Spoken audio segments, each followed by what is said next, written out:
everyone, welcome back to my channel Harna Spoken English. ఈ రోజు వీడియోలో daily use Telugu to English sentences నేర్చుకుందాం. Video ఎక్కడ స్కిప్ చేయకుండా ఎండ్ వరకు చూడడానికి ట్రై చేయండి. ముందుగా ప్రీవియస్ వీడియోలో నేను మిమ్మల్ని అడిగిన క్వశ్చన్కి ఆన్సర్ చూద్దాం. ఈ పిక్చర్లో కనిపిస్తున్నది తోటకూర. దీనిని ఇంగ్లీష్లో అమరాంత్ అంటారు. అమరాంత్ అంటే తోటకూర. ఈ వీడియోలో మీకుండబోయే క్వశ్చన్, నాకు నీతో మాట్లాడే ఓపిక లేదు. దీనిని ఇంగ్లీష్లో ఎలా చెప్పాలో కమెంట్ సెక్షన్లో తెలియచేయండి. Now let's start our class. అతను నా దగ్గర ఏదో దాస్తున్నాడు. ఏంటో తెలియడం లేదు. He is hiding something from me. I don't know what it is. Hiding something అంటే ఏదో దాస్తున్నాడు అని. దీనికి రిలేటెడ్ సెంటెన్సెస్ చూద్దాం. అతను నీ దగ్గర ఏది దాచడు. He doesn't hide anything from you. Doesn't hide anything అంటే ఏది దాచడు అని. నువ్వు నా దగ్గర ఈ విషయం ఎందుకు దాచావు? Why did you hide this matter from me? Why did you hide this matter from me? దాచడానికి ఏముంది, నీకు చెప్పే అవసరం రాలేదు. What is there to hide? I didn't need to tell you. What is there to hide అంటే దాచడానికి ఏముంది. I didn't need to tell you అంటే నీకు చెప్పే అవసరం నాకు రాలేదు అని.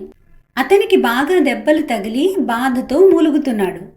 He was badly injured and groaning in pain. He was badly injured and groaning in pain. Badly injured అంటే బాగా దెబ్బలు తగిలాయి లేదా బాగా గాయాలయ్యాయి అని. గ్రోనింగ్ అంటే మూలగడం. గ్రోనింగ్ ఇన్ పెయిన్ అంటే బాధతో మూలగడం. దీనికి రిలేటెడ్ సెంటెన్సెస్ చూద్దాం. అతను ఫోన్ మాట్లాడుతూ బండి నడిపాడు, అందుకే ప్రమాదం జరిగింది. While talking on phone he drove the bike, so he met with an accident. While talking on phone he drove the bike అంటే అతను ఫోన్ మాట్లాడుతూ బండి నడిపాడు అని. So he met with an accident అంటే అందుకే అతనికి ప్రమాదం జరిగింది అని. అతనికి రక్తం విపరీతంగా కారుతుంది. He is bleeding profusely. He is bleeding profusely. Profusely అంటే విపరీతంగా లేదా ధారాళంగా అని.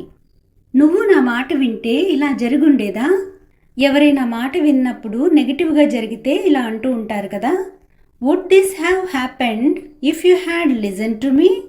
Would this have happened అంటే ఇలా జరిగుండేదా లేదా ఇలా జరిగేదా అని. దీనికి పాజిటివ్ అండ్ నెగిటివ్ ఎగ్జాంపుల్స్ చూద్దాం. మీరు వాళ్ళని పట్టించుకుంటే ఇలా జరుగుండేదా? Would this have happened if you had bothered them? మీరు రాకపోతే ఏం జరిగుండేదో లేదా ఏం జరిగేదో. What would have happened if you hadn't come? What would have happened అంటే ఏం జరుగుండేదో. మీరు డబ్బులు టైంకి ఇవ్వకపోయింటే ఏం జరుగుండేదో.